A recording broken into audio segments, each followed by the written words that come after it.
안녕하십니까, 알림이 황희두입니다. 이번에 준비한 주제는 우리 추미애 법무부 장관의 강력한 대응과 덧붙여서 윤석열의 가장 강력한 적은 누구였을까, 이 내용에 대한 요약을 좀 전해드리려고 합니다. 특히 지금 채널A에선 이동재 기자를 꼬리 자르기 하려는 것 같은 움직임도 보이고 있는데요. 이것까지 덧붙여서 간략하게 요약해드리겠습니다. 최근 추미애 법무부 장관과 이 윤석열 검찰청장의 엄청난 이 보이지 않는 수싸움까지 포함해서 엄청난 싸움이 있었죠. 근데 중요한 것은 최근 문재인 대통령께서 추미애 법무부 장관과 윤석열 검찰청장한테 협력을 주문을 했습니다. 이 문재인 대통령께서 얼마나 검찰 개혁에 대한 꿈이 크셨겠습니까? 그럼에도 불구하고 절대로 윤석열 검찰청장을 찍어내리거나 이런 스타일이 아니신데요. 물론 여기서 판단은 되게 다양한 의견들이 있을 거라고 생각합니다. 뭐 예를 들어 가지고 이 정도 했으면 좀 잘라야지, 이거는 문재인 대통령도 무능한 거다, 아니면 뭐 침묵하는 거다, 답답하다, 뭐 이런 말씀들을 하시는 분들이 간혹 보이시는데요. 저는 거기에 개인적으로 동의하지는 않습니다. 왜냐하면 지금 그걸 가장 바라고 있는 게 바로 누구겠습니까? 윤석열 검찰청장이기 때문입니다. 한마디로 윤석열 검찰청장이 만약에 잘리게 된다면 바로 한순간에 이 미래통합당 측과 그리고 윤석열 검찰청장은 그걸 이용해서 어떻게든 정의로운 검사 프레임을 씌워가지고 문재인 정부의 폭거에 잘렸다, 이런 식으로 또 언론은 얼마나 보도하겠습니까? 이거는 제가 엄청난 무슨 현자도 아니지만 모두가 알 수 있는 사실 아니겠습니까? 그래서 감정적으로는 저도 이 윤석열 검찰청장을 그만 보고 싶지만, 그럼에도 불구하고 제가 이렇게 다루는 이유가 뭐냐 하면 윤석열 검찰청장을 절대로 잘라서는 안 된다는 게 저의 개인적인 생각입니다. 문재인 대통령께서 당연히 법과 원칙대로 하면서 이 추미애 법무부 장관이 조금 강력하게 지휘권을 발동한다든지, 뭐 실제로 그래서 최근에 한동훈 검사장을 한 단계 더 좌천시키고 직접 감찰에 들어간 상황이죠. 그래서 한동훈 검사장이 지금 피의자 신분이 됐는데요. 이게 답답하다고 하더라도 한순간에 저 사람을 잘라내는 건 과거 곽상도가 최동욱 검찰청장 찍어내겠다 이런 식으로 발언하면서 황교안 법무부 장관이 당시 최동욱 검찰청장을 찍어내리고, 이거는 박근혜 정부 때 있었던 일이지만 이 문재인 정부에서는 그런 짓은 하지 않는다는 걸 다시 한번 느낄 수 있었습니다. 그래서 추미애 법무부 장관과 윤석열 검찰청장을 향해 협력을 강조했는데요. 이 인권 수사를 강조하는 한편 이를 위해 법무부와 검찰의 협력을 주문하는 선에서 말을 아끼셨다고 합니다. 이 심상치 않은 충돌을 이어가고 있는 점을 감안하면 마치 화해하라는 주문으로도 읽힌다는 보도가 있는데요. 화해는 친구끼리 싸웠을 때 화해를 하는 거죠. 예를 들어서 일반 회사에서 사장하고 부하 직원하고 야 니네 싸웠으니까 화해해, 이게 말이나 된다고 생각하십니까? 어느 조직이, 어느 집단이, 어느 회사가 그런 화해를 하라는 그런 얘기가 있습니까? 저렇게 해석하는 것도 저는 개인적으로 납득이 안 가지만, 당연히 윤석열 검찰청장의 항명이라고 보도를 해야 되는 거 아닙니까? 아니 웃긴 게 그 한동수 대검 감찰부장한테는 항명했다고 보도를 했어요. 윤석열 검찰청장의 지시를 어기고 항명한 한동수 대검 감찰부장, 이런 식으로 보도를 하는 걸 두 눈 똑똑히 뜨고 제가 봤는데, 어떻게 추미애 법무부 장관한테 그대로 지금 항명을 하고 있는 거에 대해선 오히려 추미애 법무부 장관하고 윤석열 검찰청장하고 화해를 하라는 이런 터무니없는 기사가 나오는 건지 전 도무지 납득이 안 갑니다. 이런 상황에 이해찬 대표님도 최근 윤석열 이름조차 거명하지 말라고 이렇게 주장을 하셨고요. 윤석열 관련된 기사를 쭉 찾다 보니까 무슨 2달째 술 대신 사이다를 마신다 그러고 자백 모드에 전환했다 하고 뚜벅뚜벅 내기를 가겠다는 의지를 피력했다면서 저렇게 보도를 하고 있습니다. 근데 이 더브리핑 고일석 기자님의 보도를 인용해서 좀 말씀을 드리자면, 윤석열의 가장 큰 적은 바로 윤석열 본인입니다. 이 살아있는 권력이란, 꾸준히 누군가는 살아있는 권력에 대한 엄정한 자세를 당부를 했었죠.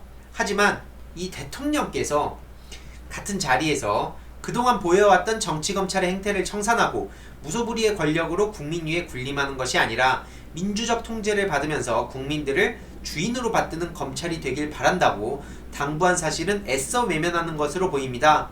그리고 이걸 가장 철저하게 잊고 무시하는 게 바로 윤석열 본인으로 보이는데요. 그렇다면 살아있는 권력이 뭡니까? 어떤 부정을 저지르고도 수사나 조사를 막을 수 있는 힘을 가진 권력을 말하는 것이죠. 반면 조국 전 장관은 그런 측면에서 살아있는 권력이었습니까? 아니요, 천만의 말씀이죠. 딸 자소서 한 줄 한 줄 다 짚어가면서 칼칼 털어대는 수사를 다 견뎌야 했고, 공직자윤리법을 지키기 위해서 적법한 방식을 찾아서 투자를 했다가 이 병약한 부인이 구속수감되는 것을 감내해야 됐고, 거기에 동생과 조카까지 온 집안이 풍비박산이 났습니다. 하지만 이런 과정에 조국 전 법무부 장관이 권력을 가지고 휘두른 게 있습니까? 굳이 따지고 보자면 그 정경심 교수님이 그 압수수색 당한 그 무렵에 정경심 교수님이 좀 건강이 안 좋으시니 압수수색을 최대한 좀 빨리 좀 해달라, 이 전화 한 통 한 걸 가지고 또 언론은 완전히 뒤집어 놨습니다. 아니 무슨, 그렇게 따지면 지금 윤석열 검찰청장은 진작 언론으로부터 수백만 건의 보도가 나왔어야 돼요. 하지만 윤석열 검찰청장에 대한 그런 비판 기사는 거의 찾아볼 수가 없었죠. 그래도 요즘 들어 윤석열 검찰청장의 힘이 많이 빠졌다는 게 느껴지는 게, 윤석열 검찰청장을 그 비판하는 칼럼과 보도가 나오기 시작했다는 것이고요. 뉴스타파와 MBC를 필두로 해서 이 윤석열 검찰청장이 굉장히 그 추악한 짓들을 벌여왔다는 사실을 대부분의 국민들이 인지를 하고 있는 상황입니다. 이외로도 임종석 전 비서실장 이하 청와대 비서진들도 모두 억울함과 황당함을 호소하면서도 힘으로 검찰 수사를 누르거나 회피하지를 않았습니다. 근데 윤석열 검찰청장은 장모 장고증명 위조 사실을 지적하니까 뭐라 했습니까? 문제가 있으면 누가 고소를 하든 고발하든 했을 거 아니냐? 이걸로 그냥 끝내버렸어요. 퉁쳤다는 겁니다. 그리고 이에 대한 보도와 고발이 잇따르자 침묵으로 일관하다가 공소시효가 임박해서야 일부 혐의에 대해서 기소를 한 게 전부입니다. 그리고 함께 고발된 김건희에 대해선 모녀가 공모의 장고증명서를 위조한 증거가 없다라는 한 줄 설명만 하고 무혐의 처리를 해버렸어요. 야, 이러니까 편파적인 검찰이라는 욕을 먹는 거 아닙니까? 여러분, 이게 만약에 조국 전 법무부 장관 관련된 내용이었다면 어땠겠습니까?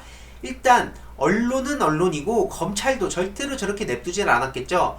압수수색부터 시작해가지고 언론과 그리고 주광덕 씨한테 했던, 그러니까 주변에 그 사람들한테 이 내용들을 흘려가지고 수사 내용을 흘려서 언론에 대대적으로 보도를 하게끔 그렇게 상황을 연출했을 겁니다. 하지만 이게 조국 전 법무부 장관은 전혀 그런 모습을 보이지 않았습니다. 그리고 최근에는 녹취록을 운운하면서 감찰을 제지하고 대검 인권부에 조사를 맡기기도 했고요. 또 민원연 등의 고발로 서울중앙지검이 수사에 착수하니까 어떻게 했습니까? 전문수사자문단 회부를 본인 혼자 멋대로 결정하기도 했습니다.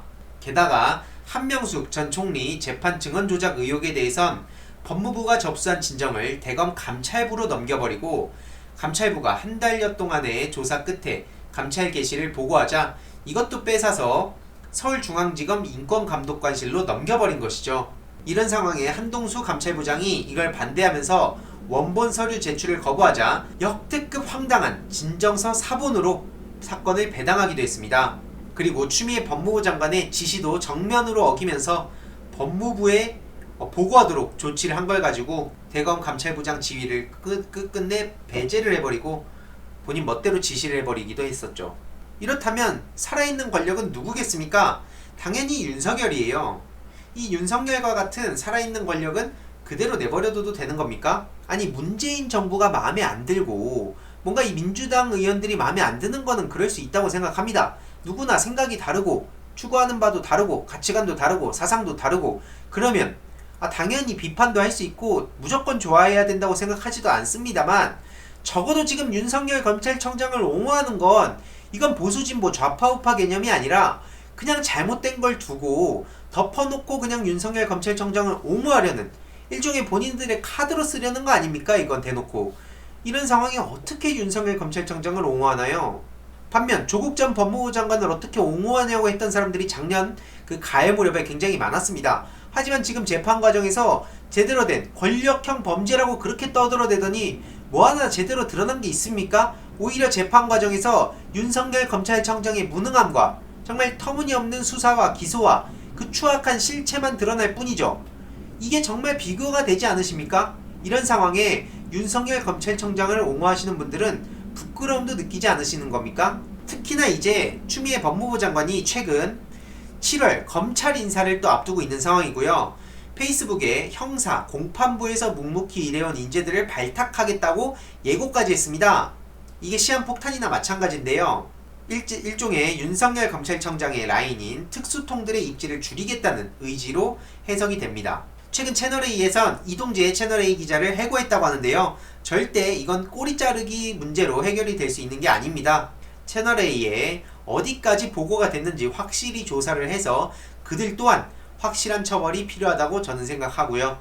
최근 추미애 법무부 장관은 오죽하면 윤석열 검찰청장한테 내 말 들었으면 좋게 지나갈 일을 이라고 주장을 하기도 했었죠.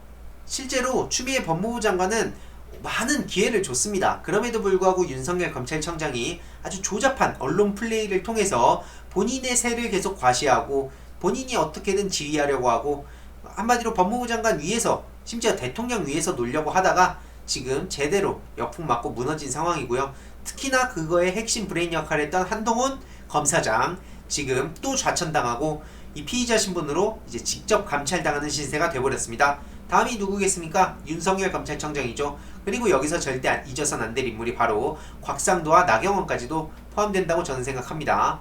이런 상황에 윤석열 지시 뒤집은 추미애 수족 쳐내며 노골적 힘빼기, 마치 이 제목만 보면 추미애 법무부 장관이 윤석열 검찰청장의 부하인 줄 알겠습니다. 윤석열이 항명하고 추미애 법무부 장관의 지시를 외면한 게 누굽니까? 참 이건 진짜 납득이 안 갑니다. 이렇게 네티즌들도 오죽하면 기사를 비판하고 있는 상황이고요. 오늘의 결론, 이 윤석열 검찰청장의 가장 강력한 적은 바로 본인이었다. 결국 윤석열은 지금 윤석열의 발에 걸려서 넘어지는 거나 마찬가지고요. 야, 추미애 법무부 장관 강력하다. 그리고 채널A 이동재 기자 꼬리 자르기로 절대 못 넘어간다. 이 내용도 주위에 널리 공유 부탁드리겠습니다.